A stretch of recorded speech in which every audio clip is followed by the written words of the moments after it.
to you live from the set of John Carpenter's classic remake of an adaptation of a novella called Who Goes There by John W. Campbell. It's about body snatchers, invasions, and other things. All this brought to you by Interdimensional RSS, the unofficial Rick and Morty podcast.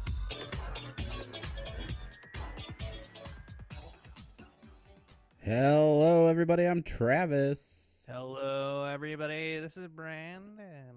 And we're back. It's another podcast. Thanks for being here. Thanks for downloading. Thanks for on a cool October evening, morning. I don't know what time you download your podcast. It was a cool, clear night. Orangey, something.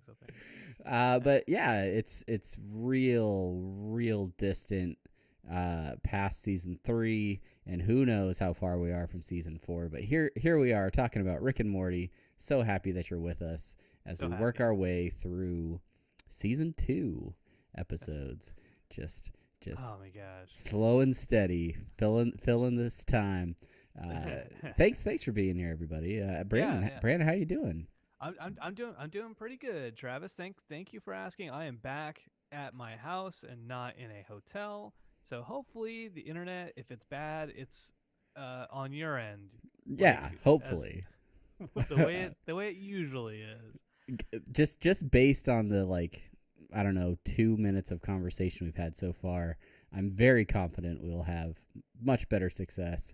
And I can't express how happy I am that you are back home, simply for the sake of our podcast. I'm so stoked about it. I do want to do something a little bit different at the start, and I just want to say we haven't done social media. Well, we haven't done social media yet, so let's do that. So let's okay. Social media, and then do something a little bit different. And then something different. Like right after the start. Like right after we do the same thing, then we'll do something different. Yeah. All right. If you want to follow this podcast on social media, head over to Twitter at Rick and Morty Pod is where you can find us on Twitter. Rick and Morty Podcast.reddit.com is our subreddit if you are interested in following the show over there. Go to Facebook.com/Rick and Morty Podcast for all you Facebook peeps. And then if you're still rocking, what? Can you say aficionados? Maybe. Even if you're not an aficionado of Facebook, you could still follow us on Facebook. All right. And then that's fair. Yeah, thanks, Brandon. Rick and Morty Podcast at gmail.com. For those of you that still use email, and I know there's at least 3 or 4 of you out there. Shoot us an email. Talk about episodes. We will read your email on the show because you'll probably be the only one we get this week. If you want to support this show with more than just word of mouth and rating and reviewing on iTunes, why not head over to our Patreon, patreon.com/Rick and Morty Pod. $1 gets you access to our Discord. Donations at the $5 level get you everything else, including video versions of this podcast, videos that look way better when Brandon is actually home. Yeah, oh my God, the benefits of great internet are really, they pay for themselves. Yeah, I mean, you can't argue it. Okay, so yeah, fantastic. Yeah, go out there and hit us up on any one of those channels. Please do. Here's what I want to do differently, Travis. You know, some people, they might just be coming into the show. They might have just found this on Spotify or some new podcast app somewhere in the world, and they might be saying, "Hey, what? Tell us more about your show." And I just want to say, we're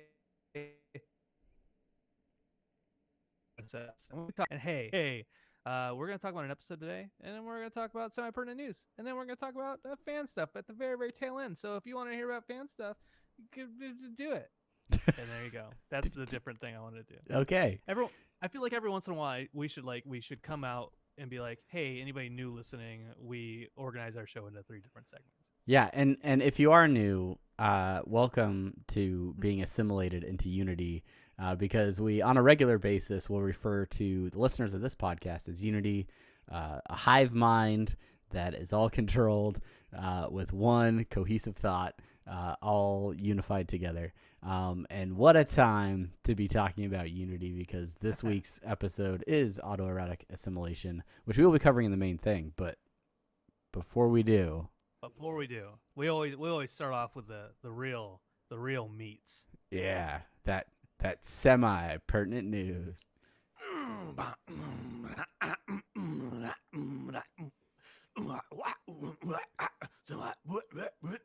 News. I try to channel my best corn circa 90. Oh, you nailed it, because I was like, man, I feel like a '90s like grunge thing like is happening, or like some sort of like faux metal band, and then it got kind of like tribal for a second there, and I was like, all right, yeah, no, he's bringing it back. It's good. So yeah, what's going on in the news of Rick and Morty over the past couple weeks, Brandon? Oh well. Let me tell you. The first off, I want to say since I am back at my house in my real life, I was able to stop by the comics shop, and I was able to pick up all the comics that I've been paying for and not being able to read. And so I took a look at two special Rick and Morty comics that came out while I was away. First, Rick and Morty Dungeons and Dragons crossover. No. I didn't read the full issue because I'm gonna rattle my dice bag next to the mic. I was scrambling for time coming into trying to prepare for this episode, so I only read maybe like the first 5 pages or so. But I'm excited. I'm excited about it. And the coolest thing is, this isn't a spoiler, but Morty finds that all the kids are doing D&D nowadays, and that people are getting laid for playing D&D. so of course Morty is super excited to try to get into it. I'll tell you with all honesty, me starting to play D&D has in no way affected my physical relationship with my wife. So for better or worse. I can say it's had negative consequences on that. So it's up to issue 2. Obviously, I haven't read all of issue 1 yet, but it's good so far. So good so far. I am eagerly awaiting the release of the trade paperback, which is how I intend to collect Rick and Morty comics, is through your trades. So from here on out. Yeah, like next spring, I'll pick it up. And the second one is Rick and Morty comics. They've been doing one-shots of characters, as you may or may not know. But they came out with a Sleepy Gary one-shot comic. Yes. And I actually read the entire thing for that. That's why we actually started so late, Travis. I'm sorry. But the one shots are good. They're not. I have a mixed feel about them, because some of them are kind of cool, but I don't know. Like I give it positive mark. I give it like a 6.5 out of 10. I enjoyed it, but it's not like spectacular.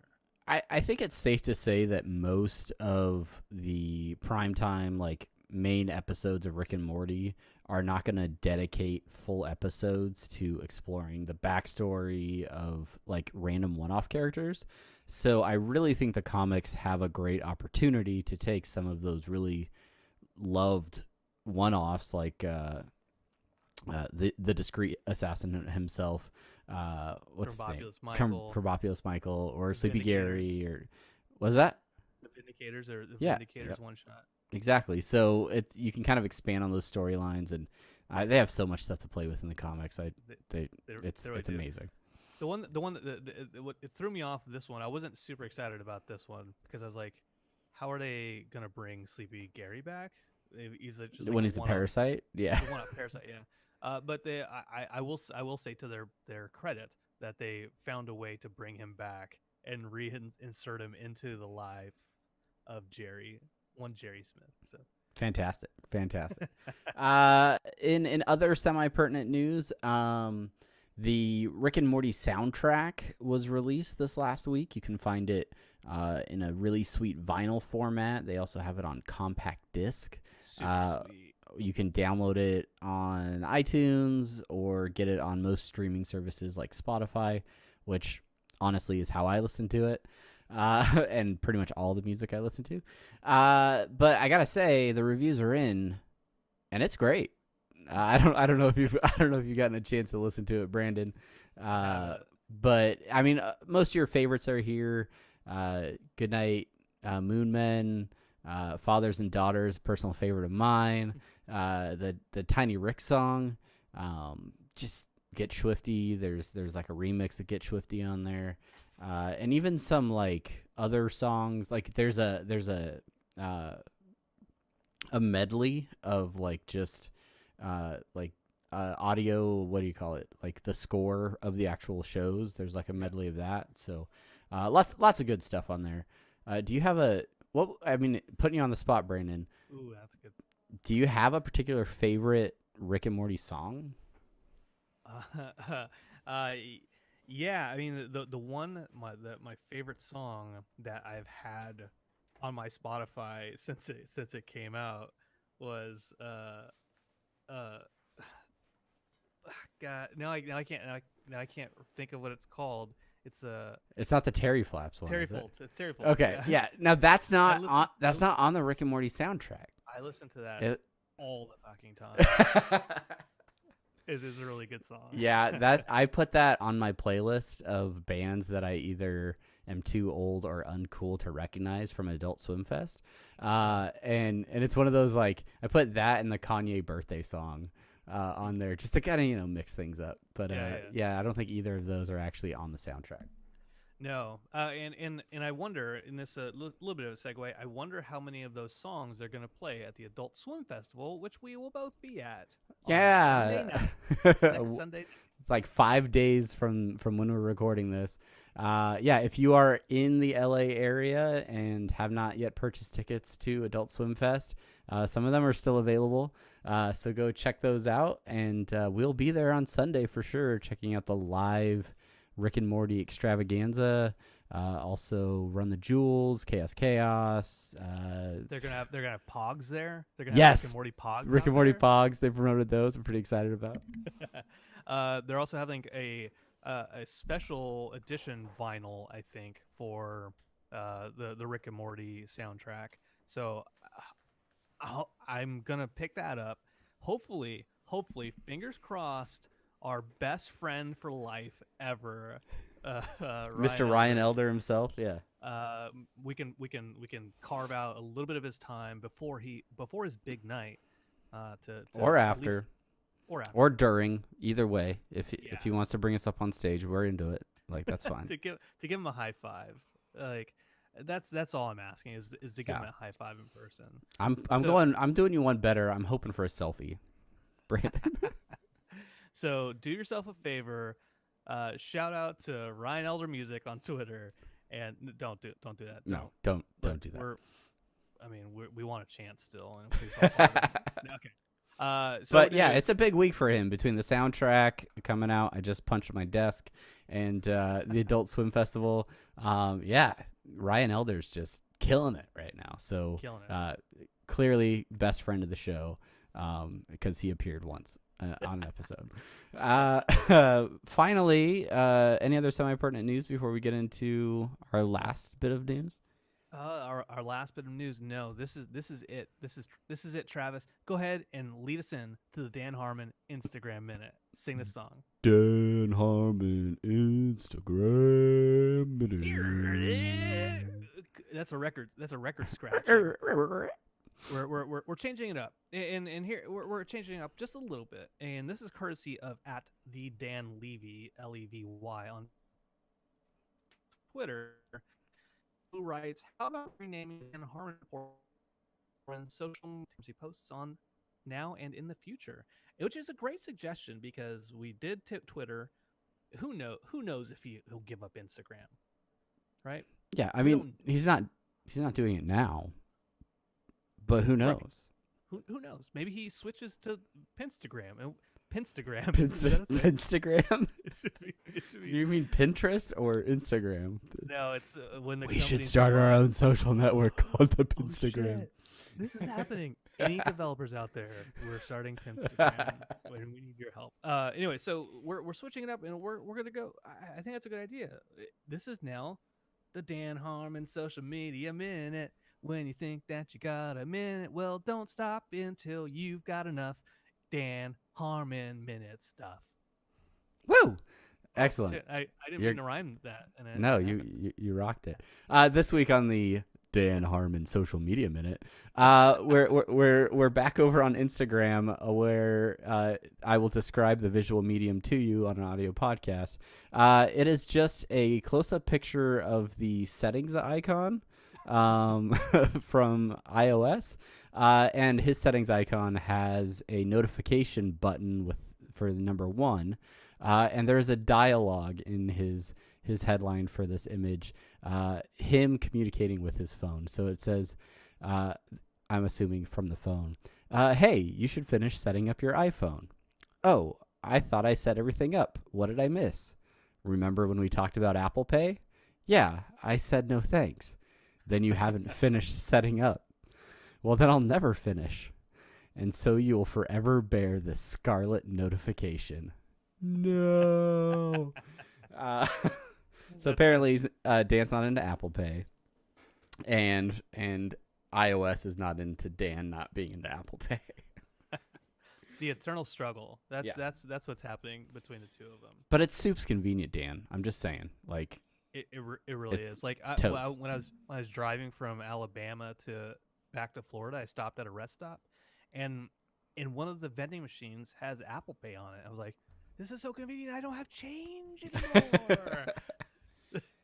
So, real quick, I realized for our video folks, they can see stuff. So here's those comics I was talking about. Hey, man, I want to read that Dungeons and Dragons comic. I really do. Go get it. It's on bookshelves now everywhere, or at your local comic shop. Yay! All right. Well, that's it for semi-pertinent news. Yes, sir. Thanks to Dan Levy for the comment on renaming the Harmon Social Media Minute. But it is now time to move into the moment you've all been waiting for. It's the main thing.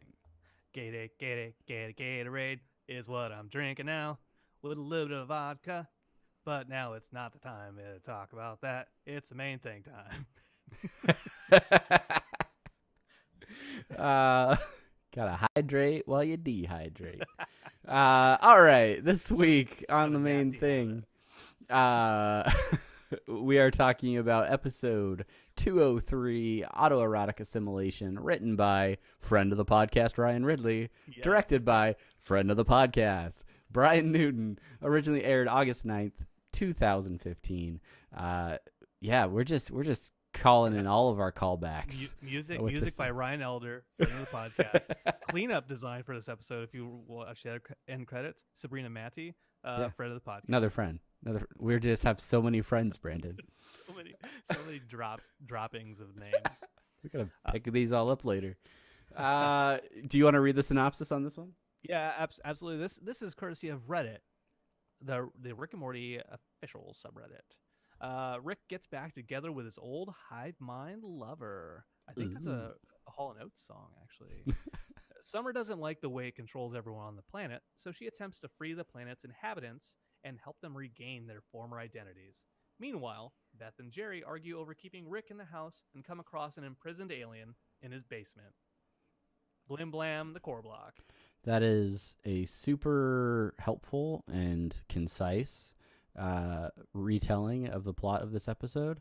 I would like to take just a moment to read the description, the official description, if you saw this online. Rick Dong gets straight emotional in this one, bro. Beth and Jerry going ham on each other, bro. I think didn't a while back we said why don't we just use the Hulu descriptions? We said that, right? Yeah, those are the official descriptions. So like if you pull it up on like the menu on like your DirecTV or cable or whatever, like those are the ones that they tie with the show, and then those just get replicated on Hulu or like Vudu if you're using the Walmart app or whatever. And so yeah, like this particular season, they just got real heavy-handed with the Dawn bros. Fantastic. Yeah. Anyway, so maybe we'll do that in the future. Maybe we'll forget about it in the next 3 days and never speak of it again. True. Okay, so going into the discussion points. We'll go straight into the discussion points, Travis. And Yeah. again, these are courtesy of Reddit. Uh, the first one here is Rick makes a couple digs about Community around 18 minutes and 10 seconds, right before the cast of Community makes a cameo appearance. And it makes you wonder if there's some sort of connection going on between the shows. Do you think there's a connection? I guess this isn't a Community / Rick and Morty podcast.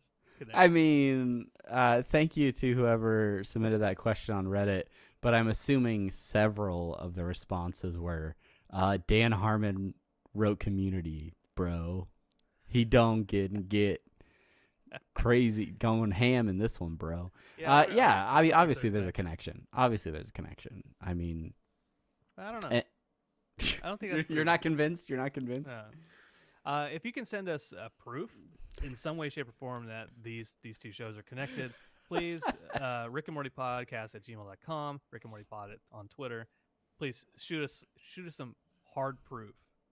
Thank you. One of my favorite things about that little bit of dialogue is when Rick's like, "Have them all yell at the blonde one. All right, now cancel it. Now bring it back." Like, because he's like sort of like describing the history of Community on NBC, like, and it's all just done so succinctly. You almost wouldn't connect it unless they show that shot of everybody sitting around the table at the study group. So and that shot is really quick too. So if you don't know about Community, you'd be like, I don't. Okay, yeah, fun. Right. Red Grin grumbled. Yeah. Okay, so this is a bit of trivia. Christina Hendricks from Mad Men, and also Drive. She was in Drive as well. She plays Unity, the main president Unity. I think, not like the random. Not like every pedophile. Other voice of Unity. Yeah. The pedophile. Can I take a picture of your feet? And Patton Oswalt, a friend of the show. Just kidding, we haven't had him. We wish. Patton, come on the show. Come on, Patton. Plays Beta 7. Now, here's something I think I mentioned before. If I didn't, I meant to, and if I didn't mean to, it's because I didn't know it, but I know it now, and so I will mention it. John Cassier from the Crypt Keeper, man. Tales from the Crypt. Yeah. He is the voice of Blim Blam. Oh, really? Yeah. All right. Yeah. So Space AIDS alien. I love that old Crypt Keeper. That's a all-star cast for some guests, huh? Yeah, Dan Harmon's in the show too. Well, that's a side note. Do you think there's a connection between him and Community? I don't know. I wonder if there's a connection between him and Tales from the Crypt. Do you think? We'll save that for our Send us your connections from Tales from the Crypt to at Rick and Morty Pod. But here's the actual question. Have you encountered a Beta 7 or someone named Kevin before? And was this an accurate portrayal? And please share your experience, Travis. Experiences with Patton Oswalt are also included. I have not met Patton Oswalt, though I love his filibuster rant on Parks and Recreation. One of my favorite television moments. I have known people named Kevin. Yeah. So lucid. Most of the time, my interactions with Kevin's are him trying to get the rest of the party to follow along with the story that the DM is presenting, while his associates are goofing off and doing all kinds of nonsense. He's a real straight shooter, that Kevin. And no Beta 7s. I don't think I've met any Beta 7s, although I've met plenty of people that were in the friend zone, hive minds or otherwise. I have a question tying this back to Rick and Morty, only slightly. Is there anything to like making him a Borg character, Star Trek Borg-like character, a kind of nerdy, like friend zoney type character? Does that make sense for him to be based off Star Trek? I mean, I guess, yeah. Like, I love the sort of like duality of the character where he seems like really like white milk toast, white guilt, just sort of like, like frumpy, but then he's got all this like sci-fi like tech like eyepiece and like whatever, right? And like so he's just like this normal like dude who also has all this high tech stuff, and he's like, "Hey, Unity, is everyone here assimilated?" What a loser. This is also the first episode to show Rick's polysexuality. And the question is, do you think he's actually polysexual, or has he been so alienated from Earth life that it's affected his sexuality? Or is sexuality a gradient that is way more circumstantial than our culture openly acknowledges? I'm gonna go ahead and not even attempt to touch that last question. As a heterosexual white male, definitely not my realm of expertise. So I will concede that one. But in terms of having lots of sex, sure, with whatever, like okay. pumpkins. Listen, no judgment, but can you assimilate a giraffe? Yeah, I think that the middle of this question maybe really hits on it for Rick, where I think because he has explored the universe for so long and has been around so many different things, and where like interaction with alien species is normal for him, that I think it has really just expanded his options or his considerations for what he might be sexually attracted to.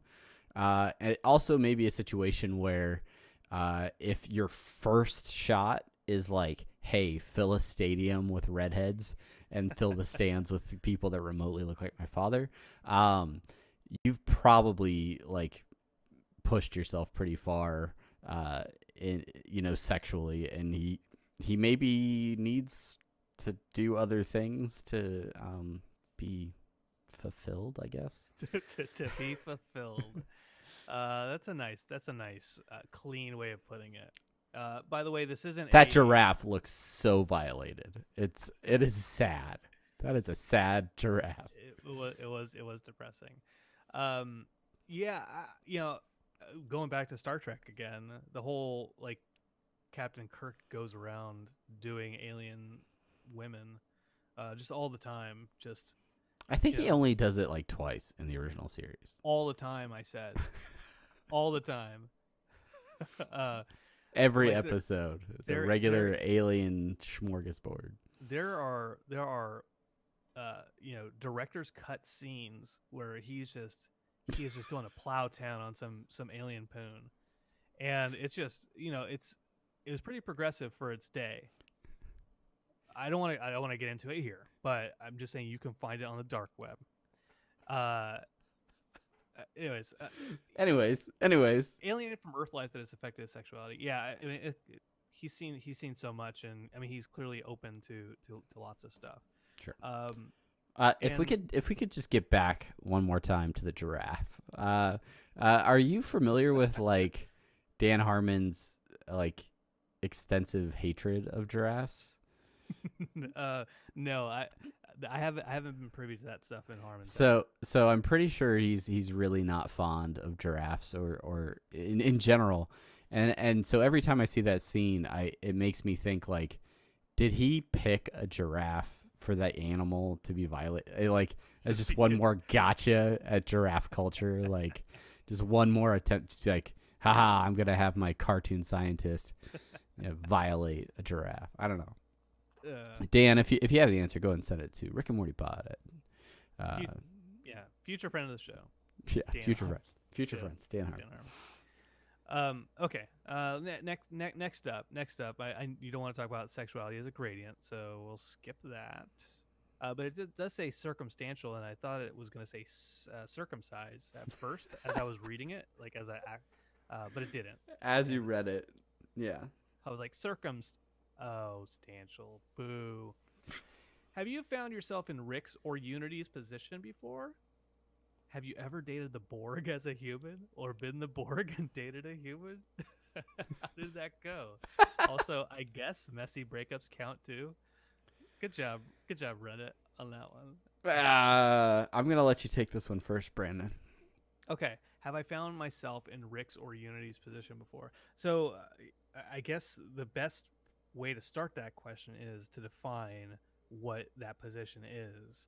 And I guess we can start from Unity's position, as she explains in the episode where she says, "Yeah, basically, I I'm weak when it comes to you, and uh, I I fall into kind of your toxicity." Right. Um, Yeah. uh, in and whereas Rick's position is, "Hey, come with me on this journey to of self destruction."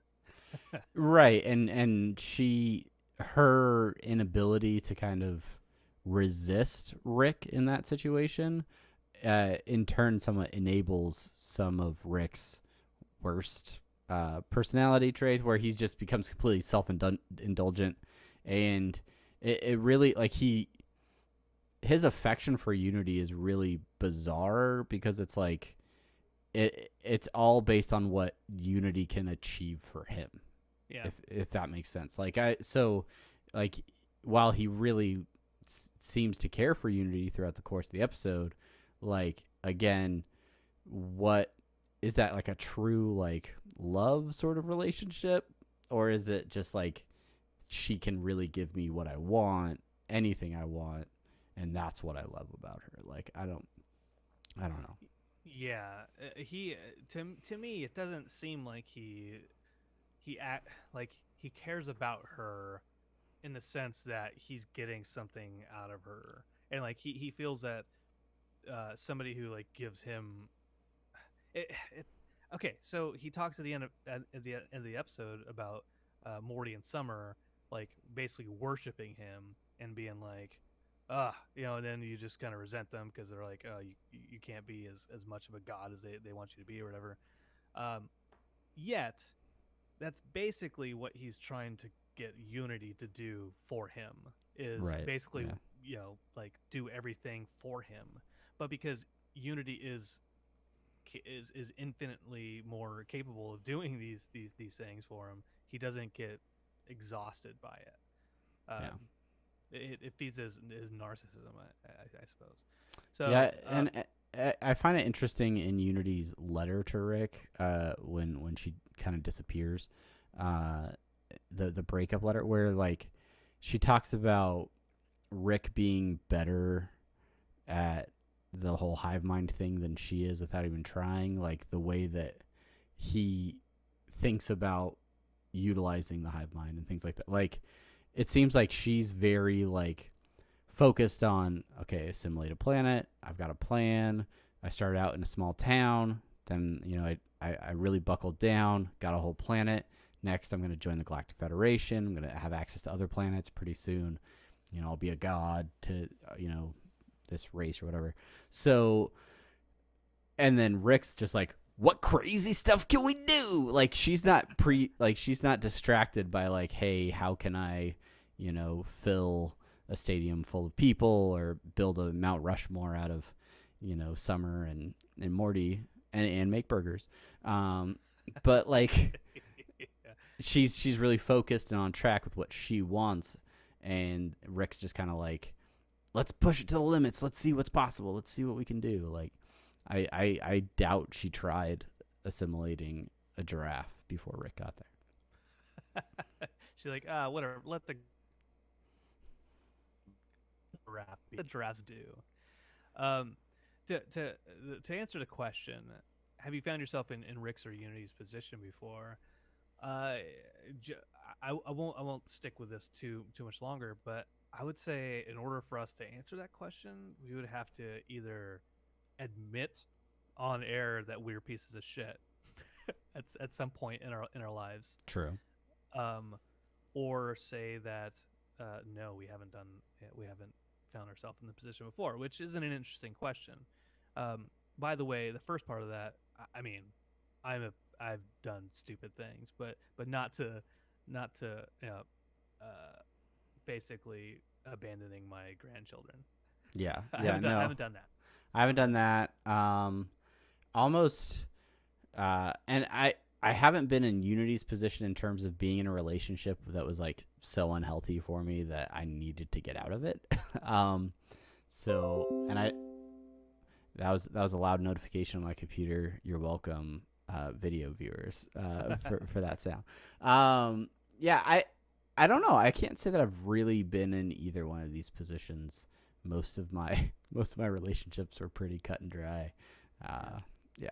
You're basically you're in your second relationship right now, and you haven't left it. I could count them on one hand, I think, but it's more than two. Yeah. Well, we're not going to get into our dating history. Just know that I'm a pretty generous lover. And next question: Summer's viewpoint on unity and immorality changes as soon as the riots start, going from a staunch pro free will standpoint to being really down with unity's whole angle. And it addresses one of the classic human dilemmas of thought. If all we're going to do is kill each other over what shape our nipples are, then do we deserve to have the option of doing so? And if not, what do we do about it? It also Ripple goes nipple on to say, freak. "Hey, these guys don't have it." These guys don't have a race because they have normal nipples. I like how Summer's just like, trust me, all right. We have normal nipples. I can't even prove what kind of nipples she has. So this question brings up stuff that I kind of thought about over several viewings of this episode, and that's really like it stems from what Unity truly is, or what her power really is over the individuals that she assimilates. Because the thought of a hive mind is that she is just completely in control of everyone's train of thought, and she like is a puppet master that's basically controlling all these people, which makes her really like one organism in that's stretched over the whole planet or whatever, right? Like, and the whole premise of like having newspapers, having publications, having television, all of that seems really like for show and unimportant, because all of those are communication tools that we use for individuals to communicate with other individuals, thoughts or ideas or whatever. And if she can think for everyone and do for everyone, then none of that stuff is necessary, because she is everyone's thoughts.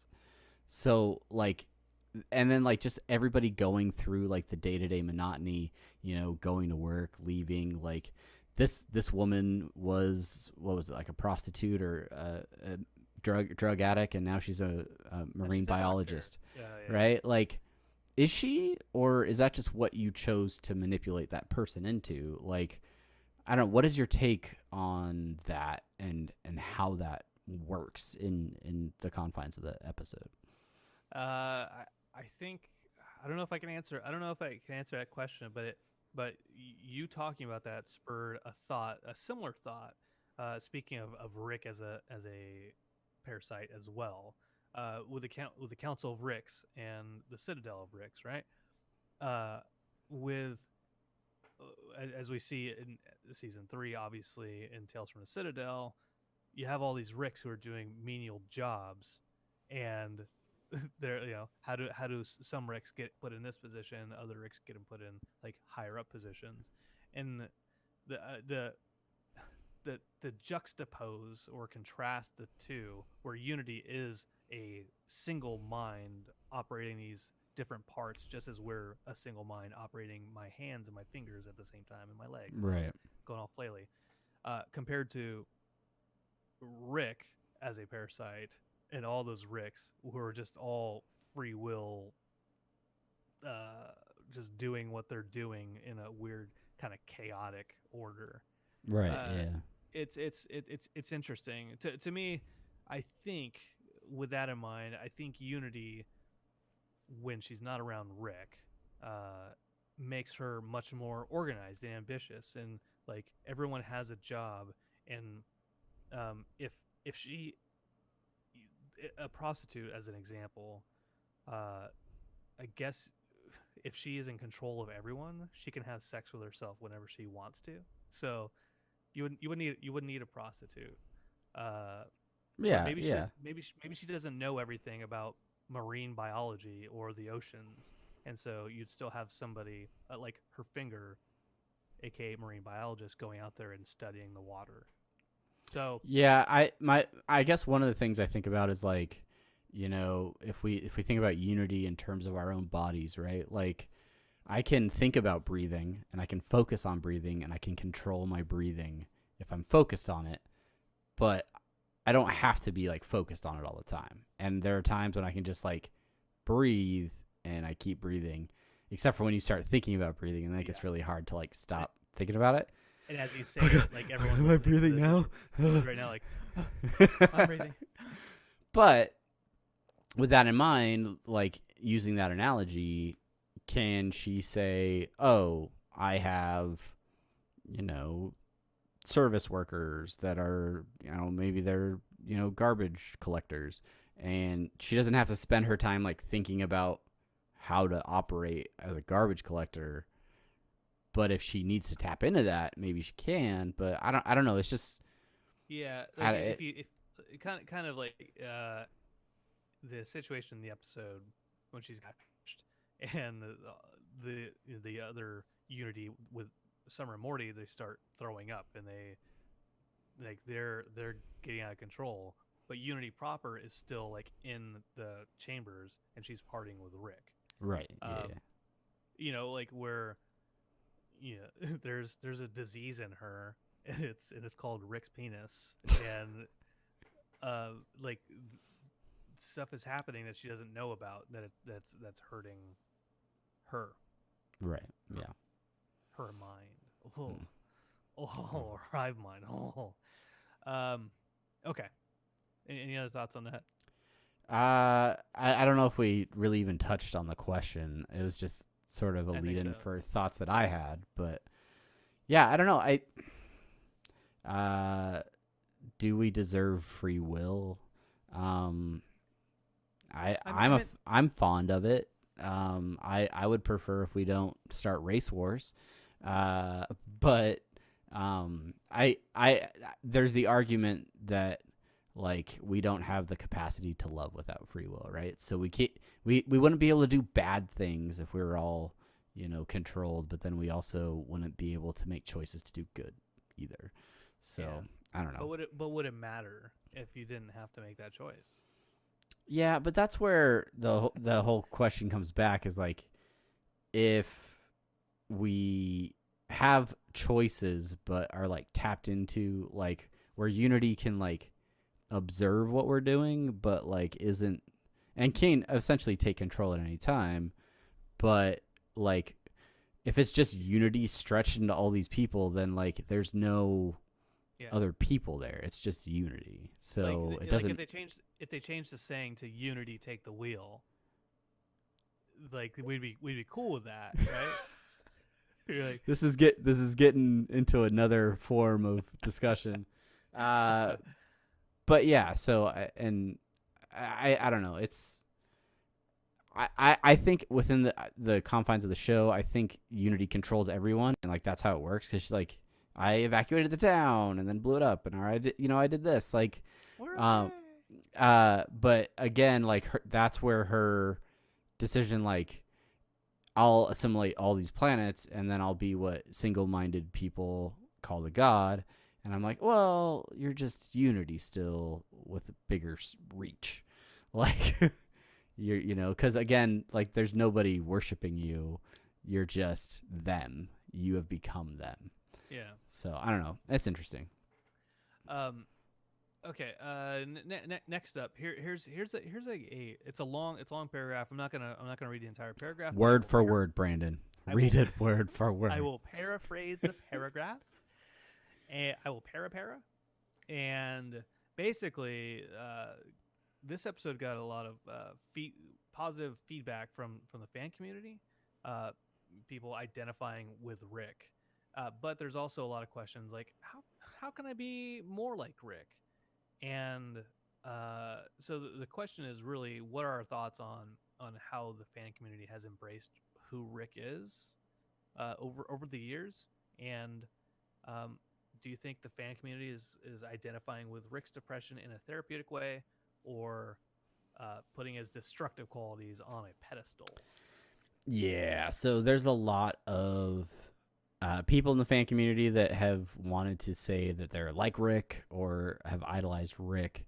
And I think we have done, on several occasions on this podcast, talked about how Rick really isn't the character in the show that most, if any, people can relate to.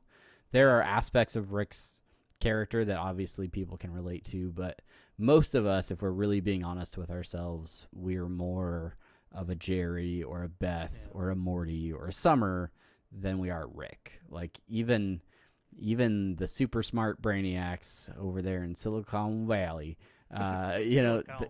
they're not necessarily a Rick, right? And I agree that the destructive aspects of Rick are one of the reasons why we shouldn't strive to be like him. And while like in this episode we see a very depressed Rick, a very vulnerable side of Rick, there are moments when I think all of us can relate to feelings like, heartbreak and things like that.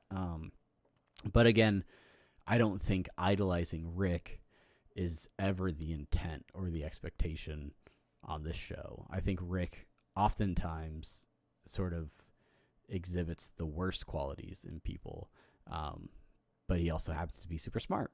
So yeah. I feel like the show has like started off with that like, oh, it'd be cool to be like Rick. And I think even like way back in one of our episodes a long time ago, we even like, who are we more like? Are we more like Jerry or Rick? And I said back then like, oh yeah, I think I'm more of a Rick, but I don't want to be like that. I don't want to be associated with that kind of like toxic, narcissistic, destructive kind of person. Because I honestly I don't feel like I am. And you said you were more like Jerry, and we all talk shit about Jerry all the time, but as in the end of the episode when Jerry is simply weed whacking the cracks in his garage while Rick is depressed and passed out from almost suicide. He wants to be happy, and he wants a simple life, and he wants to take care of his family, and he's got some problems, but I think he has it more together than Rick does realistically. And it's interesting to watch the character development of Morty over 3 seasons and potentially over another 70 episodes, because like Morty has really gone from the hapless, bumbling, idiotic sidekick to at times really taking control, putting Rick in his place. He's grown a lot over 3 seasons. And there are times when I think Morty is more of the person worth, aspiring to, when he's like still rooting for what's good and rooting to like keep people together and fight for the family, and look out for his sister or his parents or his grandpa, and not let those be weaknesses for himself in the same way that Rick does. So I don't know. Interesting stuff. And I'm sure we'll get a lot more as more seasons come out. Pile up. Yeah. If you will. 70 episodes, Travis. Tell me some of your, let's go through some of our favorite bits. First up, and we alluded to a little earlier, when Summer starts a race war between the knife nippled and ripple nipple freaks. Ripple nipple. Cracks me up. And mostly it's the moment, I think, when they're coming back in from a commercial break where she's like, I didn't want to start a race war or whatever. And Morty's just like, first race war, Summer? Come on. Like just kind of like, this is something that he's dealt with plenty of times before. It's old hat to him. Yeah. That's a good one. I like this the little, it's kind of just a real quick gag like Bob's Burgers or kind of like stuff that you see on like the church on The Simpsons on the display. Just a real quick gag. On the newspaper, it says "World Peace Achieved," and then like the little subheading for it is, "Turns out it wasn't all that difficult." Yeah. I, Yeah, yeah, that's a good little spot added in there. Another moment that cracked me up was when Jerry is starting to rummage through the garage, looking for his weed whacker because his weeds are whack, yo, and he just spirals out into all this terrible hip hop slang. Yeah, cracked me up, and especially when Beth calls him on it and. Yeah, that's all that stuff's great. Yeah. You've mentioned this one before. This is one of my bits that I actually paid attention to. When Rick is in his Uncle Sam costume and he's hang gliding into the stadium, and his little blurred out ding-a-ling is flapping in the breeze. I want you. What is the crowd like? That's my son. That's my son. We said this before, but I think it's a good point to bring up again that he knows what his dad looks like, and she knows she has an intimacy with Rick, whether whatever, however toxic that relationship is or not. She has a intimacy with him to know what his father looks like, and nobody else does. So that or he explained it to her. One of the two. Yeah, Yeah. Not to burst every bubble, but I'm good at bubble bursting. Maybe I'm reaching, Travis. Maybe. You're my giraffe right now. You Nice. Real nice. That's one of my other favorite bits from this episode is when Jerry finds the subterranean layer and just keeps saying nice. Real, and like to a point where it is annoying, and Beth gets him to stop. Yeah, I wanted to put that on there because I that is something I would do. Yeah, the final thing that I really liked was their song at the beginning, the love, connection, experience. Yeah, it's so random. It's such a great way to start the episode because Summer, Morty, and Rick are all singing this song about love, connection, and experience, and they're so happy to be with each other. And then all of a sudden, distress signal, baby. And then Rick shows his true colors when he finds something when he can be selfish about it. Yep, he gets rid of him. He pushes him by the wayside. Where's that love, connection, experience now? I think a couple other things worth mentioning in this episode. One, if we're talking about bits, it's not really a comedic bit, but I'll call it the chaos segment at the end of the episode when Rick comes out into the garage and is all depressed and attempts suicide. Definitely a heavy emotional moment for the show and is really, really well done, and I think really resonated with a ton of viewers. It's just, I mean, and it's interesting because you watch that scene and then when you go back and rewatch the episode, like seeing the elements from that scene, like in the background of the B plot with Jerry and Beth, like Jerry actually pulls that little frozen alien out of a cupboard as he's looking for the you can see the pieces of the contraption like out on the workbench. But yeah, just I really upon first viewing, I didn't realize fully that Rick was like really trying to kill himself, and like that he would have gone through with it if he hadn't passed out. Like that he was there to do it, and it was, I don't know, fate that passed him out or whatever. But that's right. Yeah. And this is a side serious moment to say, yeah. I mean, if those are real feelings that people have that aren't just cartoon characters. So yeah. So yeah, we feel for you out there, and If you need to talk, we're here. And That's not a Rick and Morty line. not a We're Rick here and if you Morty need to talk thing. And if you don't want to talk to two random faceless podcast hosts, talk to somebody. If you're legit feeling that way, talk to somebody and get help because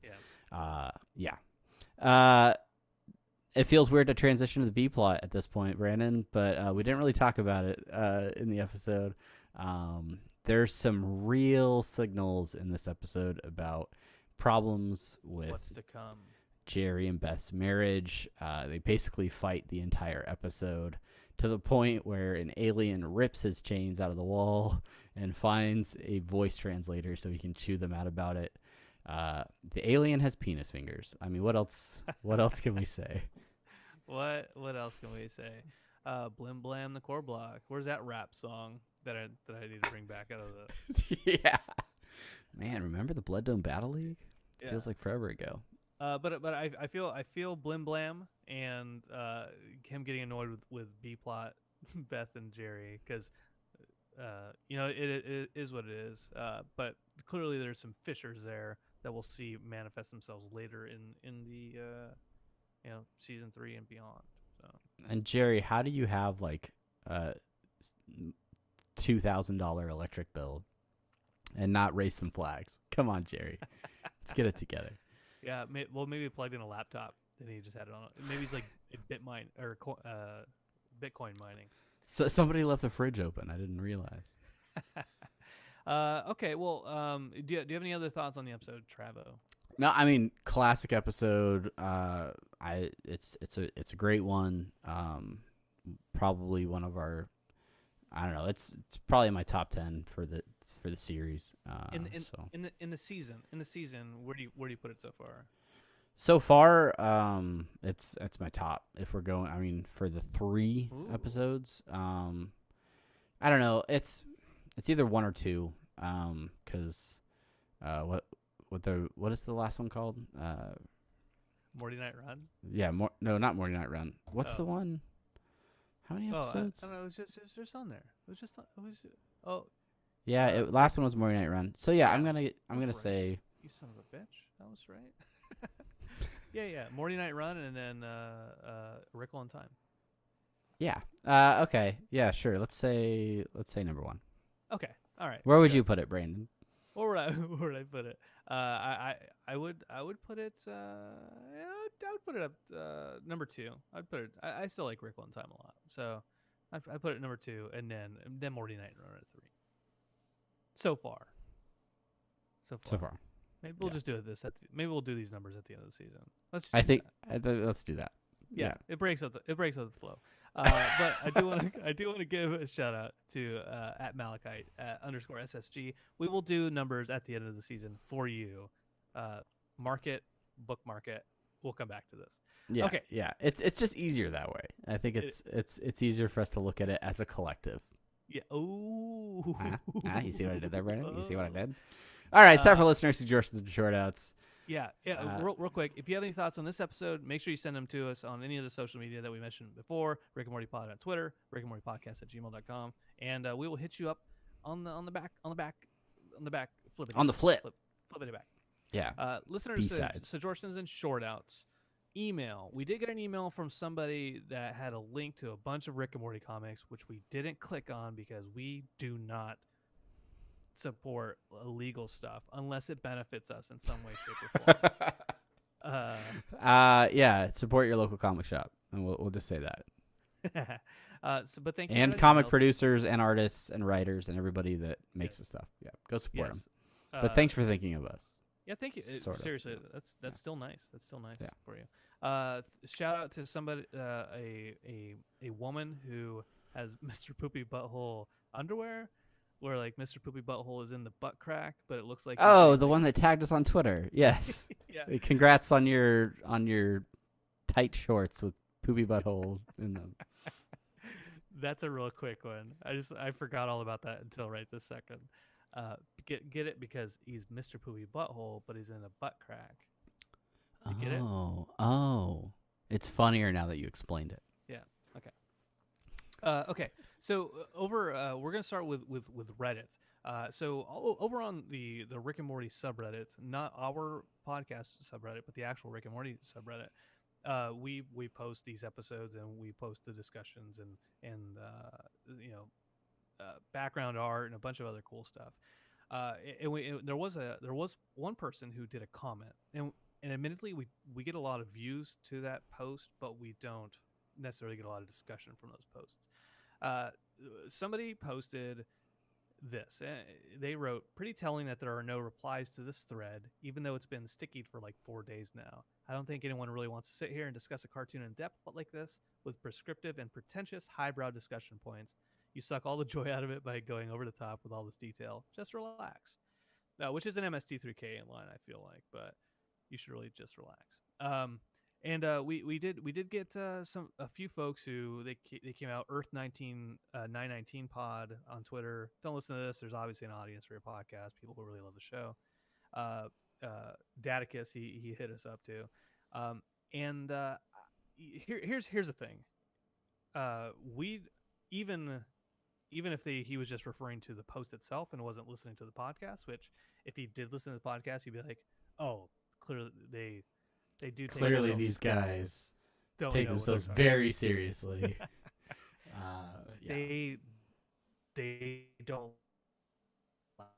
They all the time. We appreciate, regardless, him taking the time out to write that. Even we are. I would never accuse ourselves of being highbrow or prescriptive because we're not doctors and we can't officially do that legally. And we just talked about legally a minute ago.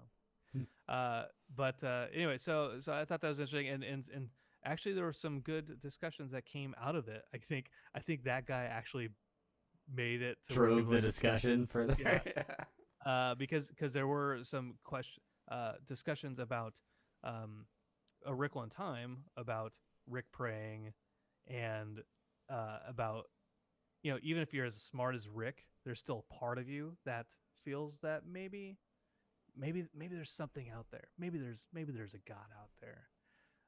But some good conversations out there, some good discussions about A Wrinkle in Time. If you want to go check it out. Yeah. Rick and Morty subreddit. Just search Rick and Morty, you'll find it. Yeah. You'll find them before you find our podcast. Yeah. Okay. Moving on. Let's move on to Twitter. Twitter sphere. Twitters. Old Scooty old Poofser. Old J2. J2. Hit us up with the old Taylor Swifty image, which continues to haunt my nightmares. Thank you so much for this Photoshop abomination. I personally think Taylor Swifty is more beautiful than Taylor Swift. Hey, everybody has a type, Brandon. Can you assimilate a Taylor Swift? Can you assimilate myself? Here, let's throw Taylor Swifty up for the video folks. That's so good. So beautiful. I also am not convinced that the person photoshopped is actually Taylor Swift. That may be just another random person, and then they just came up with a name. But anyway, thanks, J2. Yeah, thank you, J2. At Tom Kolos, KOLOS, 1024. 1024. We got a couple of tweets from him. Yeah. One of them talking about his friend who found the Rickmobile in Erie, Pennsylvania. He shared a photo from visiting the Rickmobile. Hopefully he saw a magnet for our podcast in or on or about the Rickmobile. Hopefully. No promises. He also mentioned earlier in the week previous that he just started listening to the show, was really enjoying it. So we appreciate you listening. We're glad that you found the show. Thanks to whoever shared it with you. And there's your short out. Thanks. Wholeheartedly, we appreciate it. At Gary Motion, he sent us a video of a motion graphic for True Level. and It's dope. it's dope sauce. It's Did legit, fam. you watched it, Travis? Yeah, yeah. I mean, you said dope, but I just wanted to make sure that you're not lying about it and you actually No, did I'm not watch lying. it. I'm really interested in motion graphics actually, and it's one of those things that I'd love to learn if we had like 48-hour days and I could have twice as much time to be productive. But you know, I liked it, but I need you to tell me because I'm not a graphic designer and or video person. I can do video, but I'm not that talented. What what was dope about it? Like I liked it. I thought it was cool, but what then was that's what dope about it? that's what was dope about it is that you liked it. I know. I thought. Like I don't know. I thought it that's was cool, like the way that as it's like going to true level, the way that he manipulated the words and things to match sort of the concepts behind what was being said. Also, Okay. like he added a lot of emphasis to the dialogue, and it wasn't just words flying in and out of the screen, but he really animated it in such a way that it emphasized the words being said, in Okay. my opinion. That's awesome. And here's why I actually had you explain it, Travis, because a lot of people who are listening are like, I what motion graphic what? What is a motion graphic? And I just incepted you into telling people what a motion You don't graphic know me. I'm going to now challenge Brandon to find a link to this tweet and include it in the show notes in case you want to check out this motion graphic for yourself. challenge recepted. All right. Finally, if you're one of our patrons. Patrons. By the way, I threw up on Patron a couple weeks back. Not surprised in the least, Brandon. Over on Discord, if you're a patron, you can come in there and you can chat with us here every once in a while. Our so lucid, Kevin. So lucid. He sent us something, a really cool kind of question a few weeks, maybe about a month ago actually now, and we kept saying we're going to include it, and instead we just play D&D with them, and we say this is enough time we're spending with you. We really don't want to spend any more time with you. But I said okay, to hell with it. We'll actually include it this week. But he wrote to us. This is about I think this is I'll just Rickling time, I think, right? Yeah. This episode got me thinking. We already know that there are infinite dimensions with infinite Ricks, hence the Citadel and the Council of Ricks. What I'm wondering is what was the difference between the multiple Ricks at the Citadel and the split time Ricks in this episode?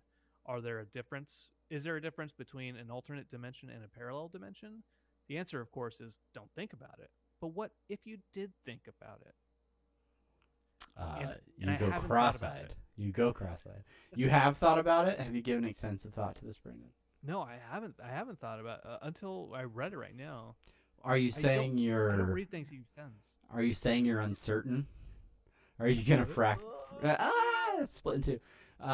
It'd be cool if I did a video effect where you split in two. I'm not gonna do that. So as far as the different dimensions go, like it's a really good question because all of the like interdimensional Ricks at the Citadel, if they're on infinite timelines, but they're like all acting independently of each other, and for the most part, all of the split Ricks between the uncertainties are all mostly doing the same thing. So is it just that they're that close together on like the span of time that they're all pretty much similar and they haven't diverged enough to be doing different things? Or geez, I don't know. Yeah. I just blacked out for a second. I don't know. Or if the Rickle and time parallel dimensions, the uncertain dimensions, like that is just that's something that shouldn't exist necessarily. That's a timeline that shouldn't exist. Right, because it's like Langoliers are gonna come and like eat. Yeah, all the Schrodinger's cats, floating around. Like those don't really exist in Rick's timeline, in the C-137 timeline, and so it's almost like if all of the Ricks of the Citadel have their own individual unique timelines, including our Rick, our main character Rick, we are observing a fracturing of that individual timeline. And because of the uncertainty and him messing with his own timeline, they have to get it back into that one lane that is his timeline. Yeah. And while it's all fractured out, they're just multiple entities of that one individual timeline that need to get sort of pushed back together. That would be my understanding of it. That is it. That's the direction I'm going to go with. Is that that's the best way to explain it without making your head hurt too much. All right. So hopefully that answers your question. Send us some more, and we will get to them in a couple months. And that marks the end of our show notes, which must mean it is the end of this episode. So, it is indeed. Thank you so much to everyone for listening. Thank you for sending in your questions, for following us on Twitter. If you haven't had an opportunity, maybe you're a new listener to the podcast, do us a favor, head over to Apple Podcasts, even if you don't frequent the site yourself, and leave us a review, 5 stars if you please. And let us know what you think about the episodes. They help this podcast to be found by others on Apple Podcasts. And I don't know, if you have a different podcaster you use and they allow you to rate and review, then definitely do that over there. It would really help us out.